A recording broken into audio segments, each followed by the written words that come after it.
अस्सलाम वालेकुम। अब मैं छोटा जिहा ठिया बनाया बच्चे बुच्चे वास्ते। मैं गरीब आदमी हाँ। यह मेरा यार है ते ना कोई अगे ना पिछे हैगा। थोड़ी जगह दी है इन्हें सौन वास्ते। मैं रात को चला जाए। इन्हें साह की बीमारी है। इन्हें रब के सिवा होर कोई आसरा नहीं। मैं भी इन्ना जोगा नहीं है।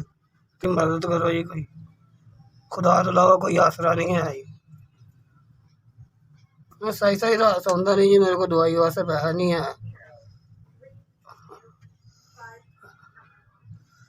ना ज़्यादा मेरे को बोलिया नहीं जाता है ना, तां वास्ते मेरे को गल नहीं हुई जानी। इस टाइम मेरा साह बिल्कुल खराब है, मेरे को आवाज़ नहीं निकलती। मैं भी कोई माड़ा बंदा वां।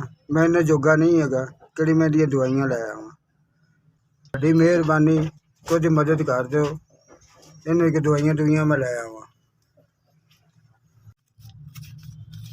चार अल्लाह उनका भला करे जी। किन्ने दित्ते ने कल मैं पी दे, चलो दवाई दुवाई ले लांगे। मदद की जिन्हें भी दिते ने अल्लाह उन्हें जिंदगी देवे, तंदुरुस्ती देवे। माड़ा बंदा कल ईद का दिन है, अपनी दवाई ले लेगा। इन्हें को माड़े हिलिया भी नहीं जाता सी। दिन रात सौंदा ही नहीं सी। उनकी मदद की अल्लाह करे खुशियां देवे अल्लाह। जिन्हें 4000 रुपये की मदद की इन्हें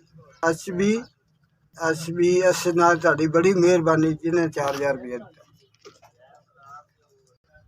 एस भी बड़ी बड़ी मेहरबानी।